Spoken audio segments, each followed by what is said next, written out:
माझ्यासोबत आता विघ्नर सहकारी साखर कारखान्याचे चेअरमन सत्यशीलदादा शेरकर आहेत. आता 2019 आहे. 2019ला विधानसभा आहे, लोकसभाचं देखील निवडणूक होऊ घातलेली आहे. जर आघाडी झाली नाही काँग्रेस आणि राष्ट्रवादी काँग्रेसमध्ये, तर जुन्नर आणि खेडच्या जागेवर खरं तर काँग्रेस दावा करते.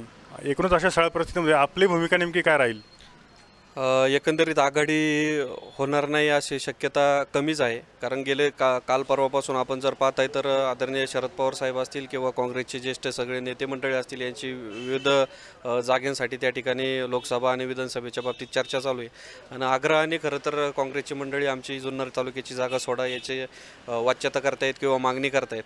आणि जर आघाडी या ठिकाणी झाली नाही तर काँग्रेस पक्षाचं एक खंदा कार्यकर्ता म्हणून खरं तर पक्षाने जर आदेश दिला तर ही विधानसभेची निवडणूक त्या ठिकाणी लढवावी लागेल. आणि आघाडीच्या बाबतीत नक्कीच कुठल्या प्रकारचा निर्णय घेतात तो त्या पद्धतीचा मान्य राहील. जर आघाडी झाली नाही तर मात्र मैदानात उतरणार असे स्पष्ट संकेत सत्यशीलदादा शेरकर यांनी दिलेले आहेत. कॅमेरा पर्सन राजेश आमदेसह मी अरुण मोरे, I1 न्यूज जुन्नर.